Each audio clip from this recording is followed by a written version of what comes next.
Hey guys, once again welcome back to my YouTube channel. In today's video we will be discussing a very important topic from surgery जो कि कई बार short notes में पूछा जाता है examination में and that is cellulitis. आज का हमारा टॉपिक सेल्यूलाइटिस है। तो यहाँ पर मेंशन किया गया है that cellulitis is a spreading subcutaneous inflammation caused by streptococcus. ठीक है, तो सेल्यूलाइटिस एक टाइप का सबक्यूटेनियस इन्फ्लेमेशन है जिसको जो ऑर्गेनिज्म कॉज करता है दैट इज स्ट्रेप्टोकोकस। ठीक है, स्ट्रेप्टोकोकस क्या करता है? स्ट्रेप्टोकोकस दो एंजाइम रिलीज करता है, हाई एल्यूरोनिडेज एंड स्ट्रेप्टोकाइनेज। ठीक है, तो स्ट्रेप्टोकोकाई ये दो टाइप के एंजाइम्स रिलीज करते हैं।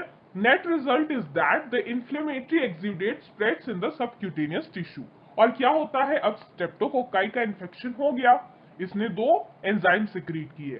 अब ये एंजाइम क्या करेंगे, सबक्यूटेनियस एरिया में और फेशियल प्लेन्स में क्या करते हैं, इन्फ्लेमेशन कॉज करेंगे, वहां पे स्वेलिंग कॉज करेंगे अफेक्टेड पार्ट की।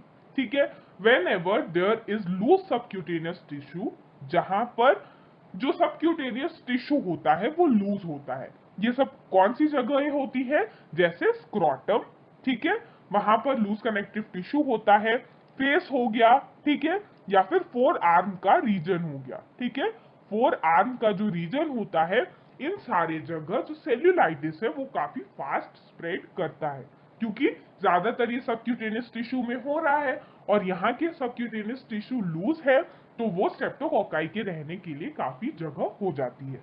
ठीक है, अब हम अगर बात करें इसके सोर्स ऑफ इन्फेक्शन की, तो यहाँ पर मेंशन किया गया है दैट ये स्प्रेड होता है इंजरीज के थ्रू, ग्रेज या फिर स्क्रैच की वजह से, या फिर स्नेक या स्कॉर्पियन बाइट से। ठीक है, now let's discuss it's precipitating factors. Precipitating factors क्या होते हैं? डायबिटीज, एक पर्सन जो कि डायबिटीज से सफर कर रहा है उसमें सेल्यूलाइटिस होने के चांसेस ज्यादा होते हैं। लो रेजिस्टेंट ऑफ एन इंडिविजुअल, अगर कोई पर्सन है जिसका रेजिस्टेंस कम है उसकी बॉडी का, तो उसमें भी सेल्यूलाइटिस होने के चांसेस बहुत ज्यादा होते हैं।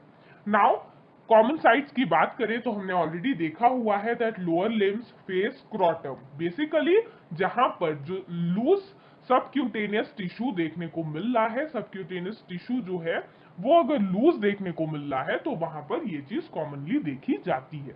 ठीक है, अब अगर हम क्लिनिकल फीचर्स की बात करें तो क्लिनिकल फीचर्स क्या होगा, आप खुद ही बता सकते हैं दैट इन्फ्लेमेशन हो रहा है तो वहां पे रेडनेस होगा, इचिंग होगी और वहां पे स्वेलिंग भी हो जाएगी एक्सुडेशन की वजह से। ठीक है, अब अगर स्किन के नीचे स्वेलिंग हो गई तो वो जगह शाइनी हो जाएगी, वहां पेन होगा और कई बार इन्फेक्शन अगर बहुत ज्यादा बढ़ जाता है तो टॉक्सीमिया तक की कंडीशन चली जाती है। ठीक है, यहाँ पे आगे मेंशन किया गया है दैट अगर कोई अनट्रीटेड केस होता है तो वहां पर सप्यूरेशन, स्लॉइंग या फिर गैंग्रीन तक की कंडीशन वर्स हो सकती है।